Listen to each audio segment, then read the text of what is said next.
Sir அடுத்தது மாரிமுத்து கேட்டிருக்காரு, நத்தத்திற்கு SLR உண்டா அப்படின்னு கேட்டிருக்காரு. உண்டு நத்தம். அதாவது ஒரு விஷயங்களை தெளிவாக புரிஞ்சுக்கங்க. எஸ்எல்ஆருங்கிறது வந்து என்னென்னா நகரப்புள்ள பதிவேடு. அது வந்து சிட்டிக்கு.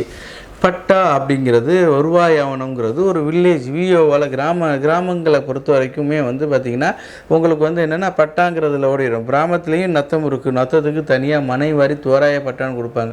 நீங்கள் நகரத்தில் வந்து நத்தத்துக்கு எனக்கு மனை வாரி தோராய பட்டா கொடுங்கன்னு கேட்டால் கொடுக்க மாட்டாங்க. நகரப்புல பதிவேடுன்னு கொடுப்பாங்க. நத்தம் என்பது ஒரு வகைப்பாடு.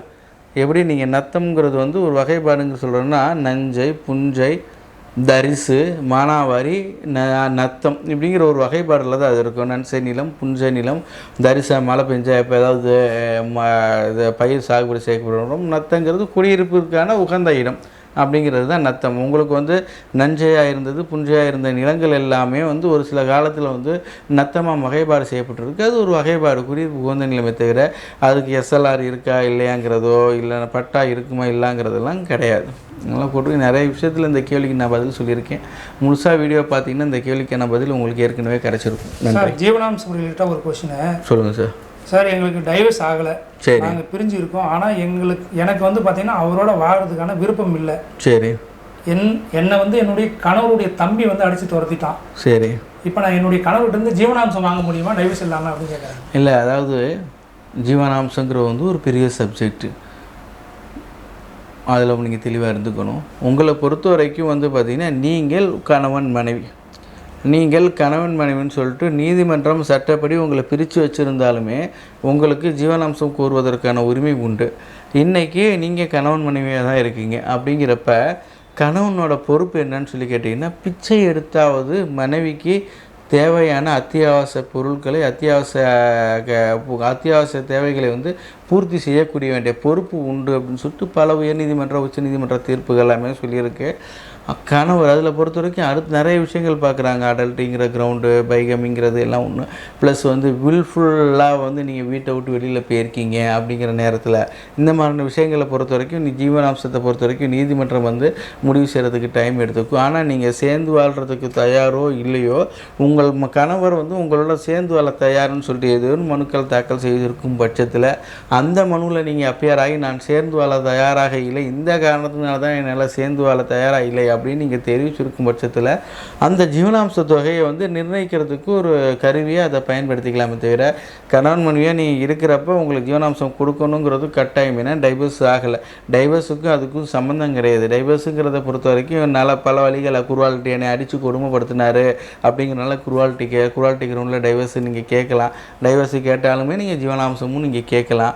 இதில் பொறுத்த வரைக்கும் உங்களோட கேஸ் வந்து உங்களோட குடும்ப உறுப்பினர் யார், உங்களோட கணவரின் குடும்ப உறுப்பினர் உங்களை அடித்து குடும்பப்படுத்தியிருக்காருங்கிறப்ப மனைசார் வன்கொடுமை தடுப்பு சட்டம் டொமஸ்டிக் வயலன்ஸ் ஆக்ட்னு சொல்லிட்டு ஒரு ஆக்ட் இருக்குது.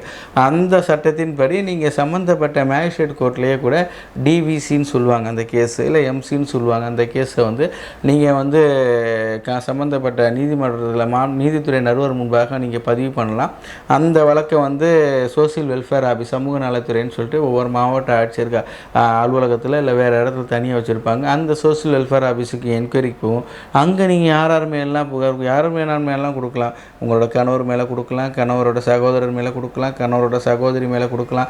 அந்த சகோதரியின் மனைவி பேர்லையோ இல்லை சகோதரியின் கணவர் பேர்லையோ இல்லை சகோதரரோட மனைவி பேர்லையோ உங்களுக்கு கணவரின் தாய் தந்தையார் பேர்லையோ எல்லாத்து பேர்லையுமே யாரெல்லாம் உங்களை வீட்டில் வாழ்கிறப்ப அந்த மனைசார் வன்கொடுமை தடுப்பு சட்டம்ங்கிறது ஒரு குடியிருந்த புகுந்த வீட்டில் நீங்கள் வாழ்கிறப்ப உங்களுக்கு யார்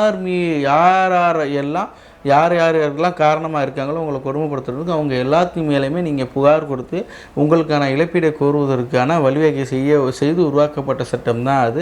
அதன்படி நீங்கள் புகார் கொடுக்கும் பட்சத்தில் உங்களுக்கு வந்து நீதிமன்றம் வந்து உங்களோட பொருட்கள் எல்லாத்தையுமே நீங்கள் அந்த புகுந்த வீட்டில் கொண்டு போன பொருட்கள் எல்லாமே ரிட்டர்ன் பண்ண சொல்லியோ உங்களுக்கு வந்து மாதாந்திர இழப்பீடு கொடுக்க சொல்லியோ பொருளாதார இழப்பீடை சரி செய்வதற்கான ஒன் டைம் செட்டில்மெண்ட் இழப்பீடு கொடுக்க சொல்லியோ நீங்கள் நீதிமன்றம் உத்தரவு போடும். அது நிறைய பேருக்கு அந்த சட்ட விழிப்புணர்வு இல்லாத காரணத்தினால தான் ஒரு அடிமை வாழ்க்கையே வந்து ஒரு சில நேரங்களில் வந்து கணவன் வீட்டில் வாழ வேண்டியதாக இருக்குது. ஒரு சில சட்டம் தெரிந்த நபர்கள் தான் அதை ஆயுதமாக பயன்படுத்திக்கிட்டு கணவனை அடிமையை வச்சு வாழ்வதற்கான சூழலும் அங்கே ஏற்பட்டிருக்கு. அந்த சட்டத்தை சரியாக பயன்படுத்துறதுக்கான அறிவு உங்களுக்கு இருந்தால் போதும். கண்டிப்பாக அதில் வந்து அதற்கான பாதுகாப்பு சட்டம் உங்களுக்கு வழங்கும். சார் ஜோதின்னு ஒருத்தன் கேட்டிருக்காங்க, ஐயா எங்கள் இடத்த வந்து அளந்தா எங்களுடைய இடத்துக்கு எதிரில் இருக்கிற வீடை வந்து இடிக்கிற மாதிரி வருது. இதை வந்து எப்படி நாங்கள் கோர்ட்டில் டைரக்ஷன் வாங்குறதுன்னு கேட்குறோம். இல்லை, அது வந்து உங்களுக்கு வந்து ஒரு டைட்டில் இஷ்யூ. என்னைக்கு ஒரு இடத்துல வந்து ஒரு டைட்டில் இஷ்யூ ஓப்பன் ஆகுது, அதாவது உரிமை மூலம் தொடர்பான ஒரு பிரச்சனை. சாதாரணமாக என் இடத்த அளக்க மாட்டேங்கிறாரு, எனக்கு இடத்த அளந்து கொடுங்க அப்படின்னு சொல்கிறது வந்து ஒரு கடமை. யாருக்கு உள்ள கடமை? அரசுக்குள்ள கடமை. இடத்த அளந்து கொடுத்துருவாங்க. அந்த இடத்துல யார் என்கரேஜ் பண்ணியிருந்தாலும் அந்த என்கரேஜ்மெண்ட்டெல்லாம் அவர் நீங்கள் வெளியில் வச்சு சர்வே வச்சு இழக்கிறப்ப இன்னார் இவ்வளோ இடத்த ஆக்கிரமிப்பு செஞ்சுருக்காருன்னு சொல்லிட்டு சர்வே ரிப்போர்ட் தர மாட்டார்.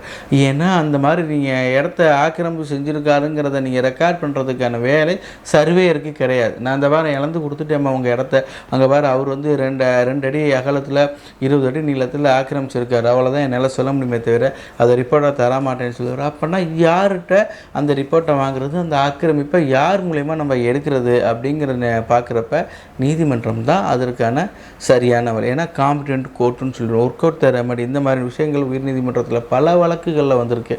நீதிமன்றம் சொல்லக்கூடிய ஒரே விஷயம், if the dispute between the 2 private members, 2 தனிப்பட்ட நபர்களுக்கிடையே உள்ள பிரச்சனை என்ற காரணத்தினால் அவற்றை காம்பிடென்ட் கோர்ட் உரிமை நீதிமன்றங்கள் மூலயமாக தீர்த்துக்கணும் அப்படின்னு சொல்லியிருப்பாங்க. அப்போனா உரிமை நீதிமன்றங்களில் நீங்கள் என்ன பண்ணணும்? இன்றைக்கி கூட ஒரு நேயர் வந்து தருமபுரியிலேருந்து நினைக்கிறேன் ஃபோன் பண்ணி பேசினாங்க.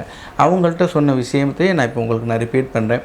உங்களோட சொத்திற்கான ஆவணத்தை எடுத்துக்கோங்க. பட்டா இருக்கலாம், பத்திரங்கள் இருக்கலாம். அந்த சொத்து உங்களுக்கு எப்படி வந்துச்சுங்கிறதுக்கான ஆவணத்தை நீங்கள் தெளிவாக வச்சுக்கிட்டீங்க அப்படின்னா அந்த ஆவணத்தின் மூலமாக வந்து இவ்வளோ இடத்த ஆக்கிரமிச்சிருக்கா நீங்கள் சொல்கிறீங்க பார்த்தீங்களா, அந்த இடத்துல ஒரு டிராயிங் போட்டுட்டு இவ்வளோ இடத்த ஆக்கிரமிச்சிருக்கீங்க, இந்த ஆக்கிரமிப்பை அகற்றணும், அகற்றித்தாங்க, இந்த இடத்த எங்களுக்கு கொடுங்கன்னு சொல்லிட்டு வக்கீல் மூலயமா நோட்டீஸ் கொடுங்க. அந்த இடத்துல நீங்கள் என்ன சொல்லணும் அப்படின்னு சொல்லி கேட்டால், இந்த ஆக்கிரமிப்பானது வித்தின் 3 இயர்ஸ்க்குள்ளே இருந்ததாக தான் நீங்கள் நோட்டீஸ்லேயே சொல்லணும். ஓகேங்களா? ஒரு சில வழக்கறிஞர்கள் வந்து அதை மறந்துடுறாங்க. அப்படி சொல்லி நோட்டீஸ் கொடுங்க. இல்லையா நோட்டீஸே கொடுக்கலங்க, நோட்டீஸ்லாம் வேணாங்க, டைரெக்டாக கேஸ் போடலாமான்னு கேட்டால் தாராளமாக கேஸ் போடலாம். ஆனால் கேஸுக்கு முன்னாடி நீங்கள் ஏற்கனவே நான் இடத்த அளந்தேன், ஆக்கிரமிப்பு இருந்ததாக எனக்கு தெரிய வந்துச்சு, ஆனால் ஒரு ஆக்கிரமிப்பு அகட்டலைங்கிற ஒரு வார்த்தையை போட்டு அந்த சர்வே பண்ணிங்க பார்த்தீங்கன்னா அந்த டாக்குமெண்ட் ஒரு டாக்குமெண்ட்டாக வச்சுக்கோங்க. கோர்ட்டில் வந்து செயல் உறுத்து பரிகாரம் கேட்கும். செயல் உறுத்து கட்டளை மேண்டிட்டரி இன்ஜெக்ஷன் ரிமூவல் தான் என்க்ரோச்மெண்ட் அப்படிங்கிறத மெயின் ப்ரேயராக வச்சுக்கோங்க. அவர் அந்த இடத்துக்கு கிளைம் பண்ணுறாரு, அந்த இடம் ஏன் இடம்னு சொல்லி கிளைம் பண்ணுறதுக்கு ஏதாவது டாக்குமெண்ட் வச்சுருக்காரு அப்படின்னா நீங்கள் முதல் ப்ரேயர் என்ன கேட்கணும்னா டெக்ளரேஷன் ப்ரேயர், விளம்புகை பரிகாரம். இந்த சொத்து எனக்கு மட்டும்தான் சொந்தமான சொத்து, ஏன்னா நீதிமன்றம் டெக்ளேர் பண்ணணும், விளம்புகை செய்யணும். கான்ஸ்டியூஷன் ரிலீஃப் ஆஃப் ரிமூவல் தான் என்கரேஜ்மெண்ட். அவர் என்கரேஜ் பண்ணியிருக்காரு, அந்த என்கரேஜ்மெண்ட் என்ன ரிமூவ் பண்ணி கொடுங்கன்னு சொல்லி நீங்கள் கேஸை போடணும். எவ்வளோ என்கரேஜ் பண்ணியிருக்காங்கிறதுல அந்த வழக்கில் நீங்கள் சொல்லியிருக்கணும். அதை விட முக்கியம் அந்த வழக்கிலேயே நீங்கள் ஒரு நீதிமன்ற ஆணையரை நியமனம் செய்து தாலுகா சர்வேயருடன் அந்த இடத்த அளந்து இவர் இந்த இடத்துல ஏன் இடத்துல இவ்வளோ இடத்த ஆக்கிரமிச்சிருக்காரு அப்படிங்கிறத நீதிமன்றத்துக்கு நான் தெரிவித்தா மட்டும்தான் நீதிமன்றம் நான் வழக்கில் கோரியுள்ள பரிகாரத்தை எனக்கு வழங்குவது நியாயமாக இருக்கும்.